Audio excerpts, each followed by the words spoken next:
Hi, I'm Jen, and I do things.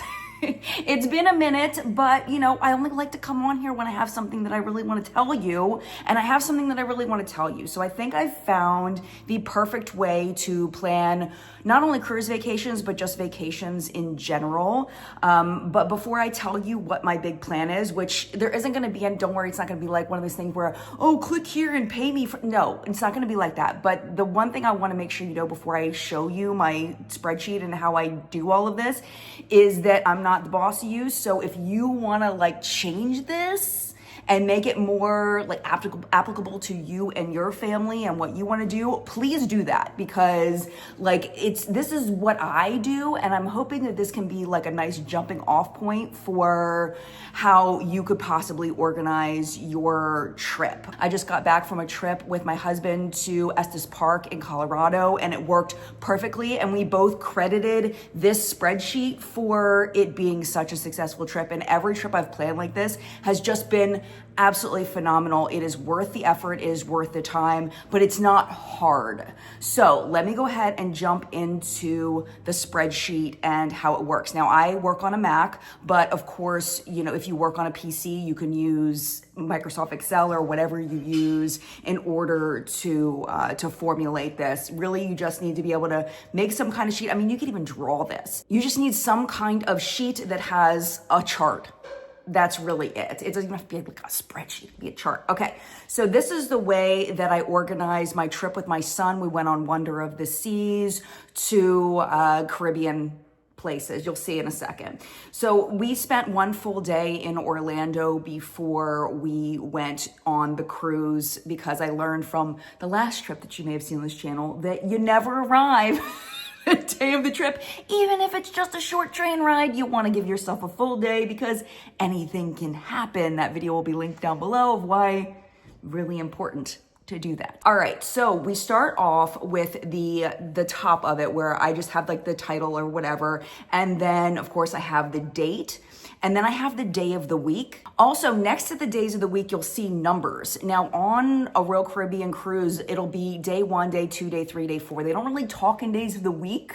They don't talk in dates. They talk about cruise day 1, cruise day 2. So those numbers are really, really important to keep my mind organized while I'm on the ship. So I have the date, obviously, the day of the week, and the location of where we're going to be. Also, really important to note the time in port, because some stops, like when we went to Alaska, when we went to Victoria, it was a really weird time to be there, and knowing how much time and when to be back on the ship is so, so important. Then I have 2 activities. Okay, this is what's very important, at least for my family.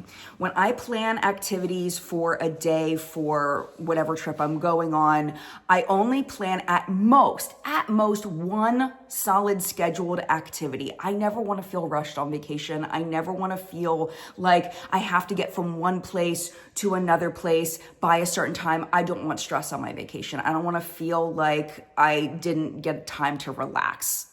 So I only ever schedule one thing that is solid. If there is a second activity planned, it's never back to back.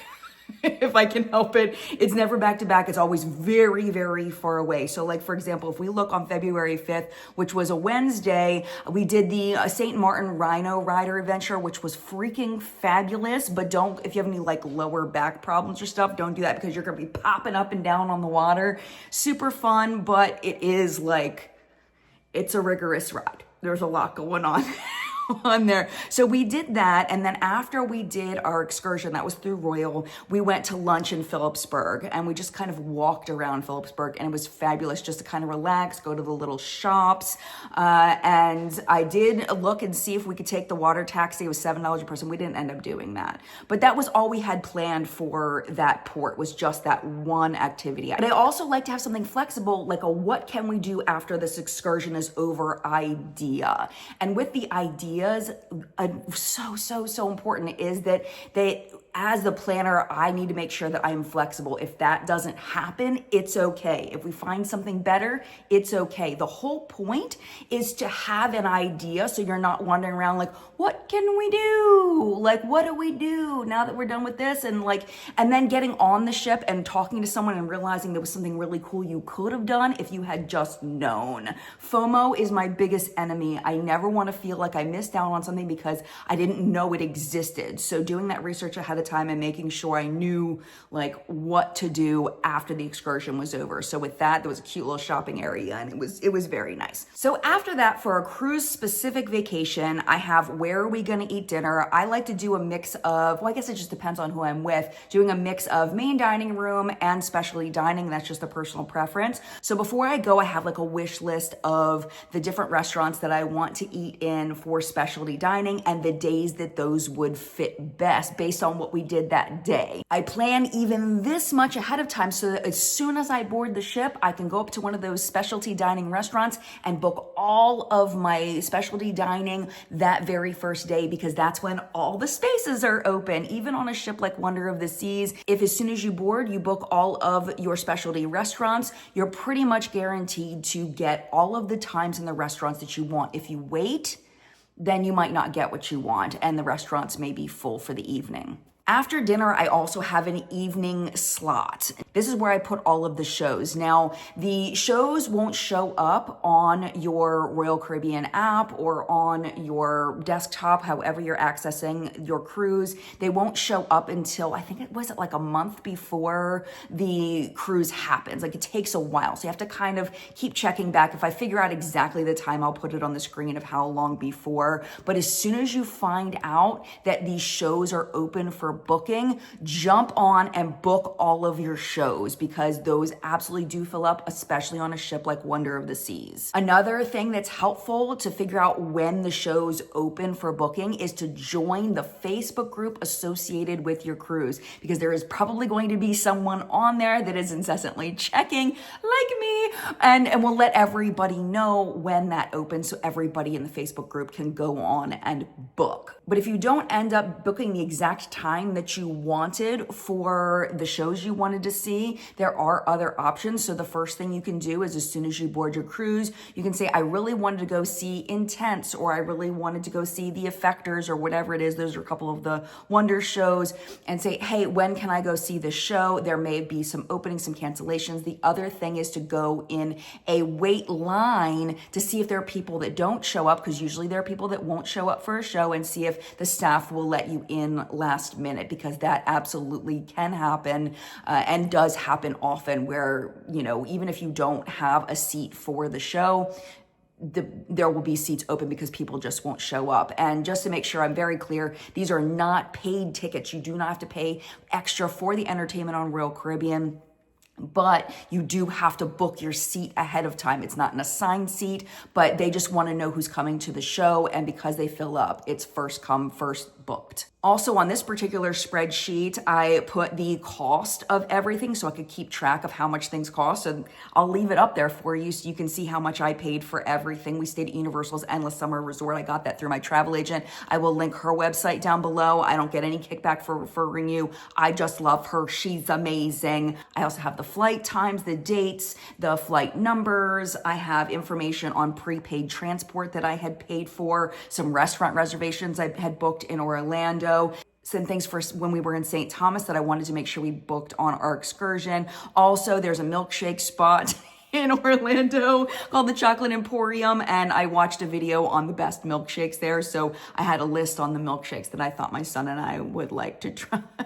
But really just putting any kind of notes there relevant to the trip. I also want to show you very quickly our Alaska cruise plan. We were on Quantum of the Seas last summer, and that was absolutely fabulous, by the way, but I slacked on making a video for it. This one was a little more involved because we did stay in Seattle for a few days before and a day after our trip. So this one was much more complicated. I would love to do a visitor's guide for Seattle because we did a lot of really cool stuff that was not like the typical, you know, the museums and the Space Needle and all that. We did a lot of really cool stuff, but you can get kind of an idea from my spreadsheet here as far as like what we did. But maybe I could do a video on that as well. Because we spent so much time in Seattle, I also had a section for where we were going to eat breakfast and where we were going to eat lunch while we were in Seattle, while we were on land. So this is my spreadsheet for what I do for land and sea. You can see it's pretty much the same. It's just the addition of the lunch section and the breakfast section. You just kind of have to figure out what works best for you.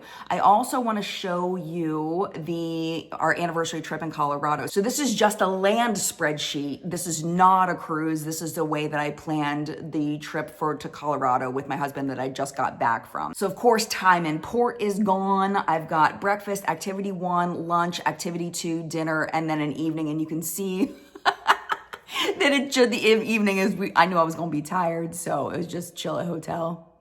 That was the only plan in the evening. Actually, we ended up most of the time just walking down Estes Park, which is amazing little shopping area down there. We just kind of like took a walk after dinner, and it was fabulous, except for a couple of things that we did, including seeing Saw the musical when we were in Boulder. That was an experience, and surprisingly, I highly recommend it. It was hilarious. Not for everybody though, definitely not for everybody. I could see some people absolutely hating it. My husband and I loved it. I don't even like horror movies. I've never even seen Saw, and I thought it was really funny. But anyway, that is the breakdown of my spreadsheet and how I break things down. Now I know it looks very simplistic, and it is, but having all this laid out ahead of time, I'm telling you, doing the research to plot all of this out, it makes such a huge difference, because you know if you've picked a restaurant, you've vetted it, and you have made sure that it is good. And you don't have to think about it while you're there, and that's the best part, is lowering your stress level, and also making sure as the planner that it is okay if certain things just don't happen. Like one day when I was with my husband, we decided we were too tired to go do the mountain coaster, so we went back and we took a nap. And that was perfectly fine. So really, it's just all about lowering your stress level while you're on vacation and making sure when you get back, you can say, wow, that was the best vacation ever, and not feeling like you missed out on something because you didn't know. Speaking of that, how do I find all of this information? How do I find the restaurants? How do I find the best things to do? I watch a lot of YouTube videos. I use TripAdvisor a lot, especially when searching for land restaurants. That is the best resource. When I go on TripAdvisor, I will find a restaurant and then I will click on their website. Don't ever click on the menu directly from TripAdvisor, because sometimes it's not updated. It's not a full menu. Don't do that. Click on their website and then go to the menu, and then you'll find the best and most accurate information. So for example, when we were going to Colorado, it was highly recommended we went to this restaurant, but I went to the website and found out they had closed a few months prior. So all of that is so important. The last thing I want to do is show you the spreadsheet that I have coming up for my next cruise, which is going to be next April. And you can see it is pretty much empty. My mom and I are going to St. Croix, St. Kitts, Martinique, Dominica, and St. Martin, again, the same place that my son and I went to. But if you can see, it's empty. So I would love to know any suggestions for those locations as far as activities go. Oh my gosh, I would appreciate any help with that, because I am just in the beginning stages of planning this trip and I want it to be amazing for my mom and I. So if you've been to those places, I'm taking recommendations. Thank you so much for watching. Mad love to you, and I will see you sometime, whenever I got something else to say.